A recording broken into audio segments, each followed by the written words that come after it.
Hello friends, अब हम solve करेंगे लिमिट से रिलेटेड एक क्वेश्चन।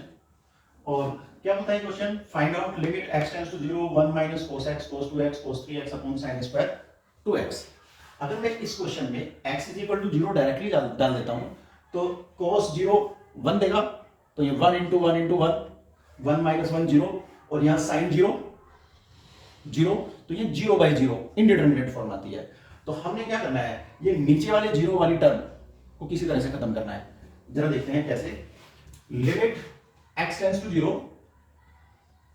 1 माइनस, इसमें से मैं cos 2x को बाहर रखता हूं और बाकी जो बचा उसको लिख देता हूं half 2 cos 3x into cos x divided by sin square 2x को भी cos 2x की फॉर्म में लिख देता हूं 1 माइनस cos स्क्वायर 2x। अब जरा देखिए, ये 2 cos a cos b, 2 cos a cos b हमें मिलता है जब हम ऐड करते हैं cos a प्लस b और cos a माइनस b को। तो इसका मतलब 2 cos a cos b को लिखा जा सकता है cos a plus b plus cos a minus b। तो हमारे पास ये आएगा लिमिट x टेंड्स टू 0, इस 2 को एलसीएम ले लेता हूं तो 2 minus cos 2x as such, और ये 2 cos a cos b को लिख दूंगा मैं cos a प्लस b यानी 3x प्लस x यानी 4x, और plus cos a minus b यानी 3x माइनस x यानी cos 2x, और डिवाइडेड बाई ये एलसीएम वाला 2 नीचे आएगा 1 minus cos square 2x। This is equal to limit x tends to 0 2 minus cos 2x as such, और cos 4x में half angle formula लगा के इसको भी cos 2x में चेंज कर लेता हूं, तो ये आ जाएगा मेरे पास 2 cos square 2x minus 1 plus cos 2x divided by 2 into 1 minus cos square 2x को a square minus b square फॉर्मूले से लिख लेते हैं 1 minus cos 2x 1 plus cos 2x। अब ऊपर क्या करते हैं, cos 2x को अंदर मल्टीप्लाई कर लेते हैं और हमारे पास आता है limit x tends to 0 2 minus 2 cos cube 2x 2 cos cube 2x और minus minus plus cos 2x और minus plus minus cos square 2x divided by 2 into 1 minus cos 2x into 1 plus cos 2x। अब अगर देखिए तो x is equal to 0 डालने से cos 0 1, इससे तो हमें कोई दिक्कत नहीं है, 1 प्लस 1 2 हो जाना है, ये 0 बनाएगा इसे। अगर ये 0 बनाएगा तो यहां ऊपर वाले पार्ट में 1 माइनस cos 2x एक फैक्टर होना चाहिए ताकि ये दोनों कैंसिल हो जाएं, और अगर ये कैंसिल हो जाएंगे तो आगे फिर हम लिमिट सब्स्टिट्यूट कर देंगे। बात है कि इसको कैसे निकालें, तो इसको सिंप्लिसिटी के लिए मान लेता हूं कि let cos 2x is equal to t। अगर मैं cos 2x को t मानता हूं, मैं लिमिट को भी चेंज कर सकता हूं यहीं पे। अगर if x approaches to 0 तो देन cos 2x यानी t equal to cos 2x will approach to 1, क्योंकि अगर मैं x को 0 डाल दूंगा तो cos 0 will be 1।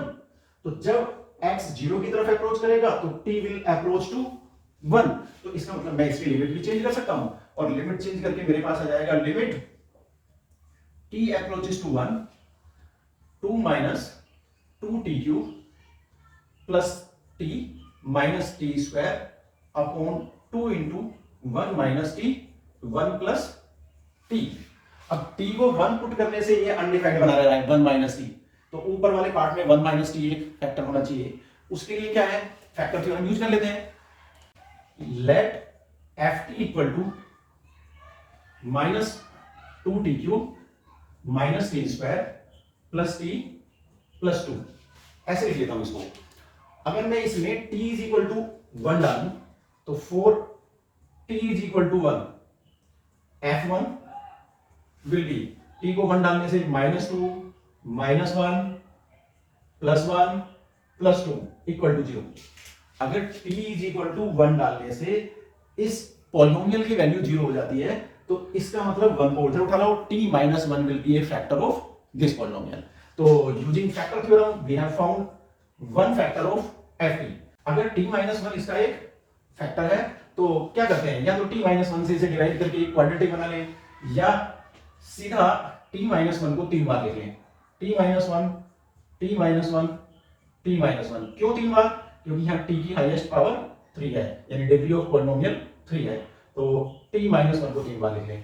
और अब यहाँ ft को लाने की कोशिश करेंगे। ft को कैसे लाएंगे जरा देखें। सबसे पहले मुझे चाहिए माइनस 2t क्यूब, तो माइनस 2t क्यूब लाने के लिए इस t को मुझे मल्टीप्लाई करना पड़ेगा माइनस 2t स्क्वायर से, तो ये हो जाएगा माइनस 2t क्यूब, और साथ में मुझे मिलेगा minus minus plus 2t square. लेकिन मेरे पास तो माइनस का टी स्क्वायर है, मिला मुझे प्लस का 2t स्क्वायर, तो माइनस टी स्क्वायर लाने के लिए मुझे माइनस के 3t स्क्वायर इसमें से करने पड़ेंगे।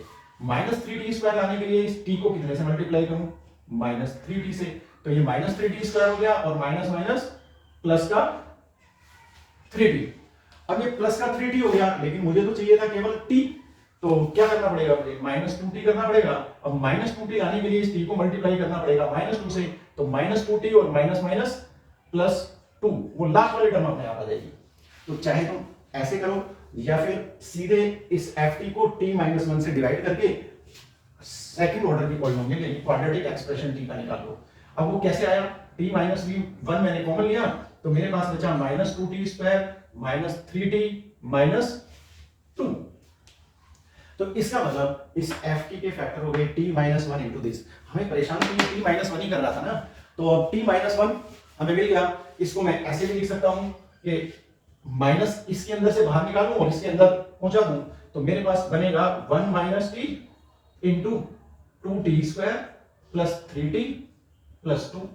अब हम इस न्यूमरेटर वाले पॉलिनोमियल में 1 minus T into 2t square plus 3t plus 2 substitute कर देंगे, यानी लिमिट t टेंड्स टू 1, और ये न्यूमरेटर हो गया हमारा 1 minus T into 2t square plus 3t plus 2 divided by 2 into 1 minus T into 1 plus T. अब 1 minus T 1 minus T cancel हो गया, तो ये 0/0 की फॉर्म जिन फैक्टर्स से हो रही थी वो फैक्टर्स खत्म हो गए। अब इसके बाद क्या करेंगे, टी की वैल्यू सब्स्टिट्यूट कर देंगे। अब t इज इक्वल टू 1 अगर मैं इसमें डालता हूं, तो ये मुझे मिल जाएगा 2 plus 3 plus 2 upon 2 into 1 plus 1, यानी 2 3 5 और 2 7 डिवाइडेड बाई 4। ये हो जाएगी limit x tends to 0 1 minus cos x cos 2x cos 3x upon sin square 2x की वैल्यू। तो इस तरह से हम सॉल्व कर सकते हैं इस क्वेश्चन को।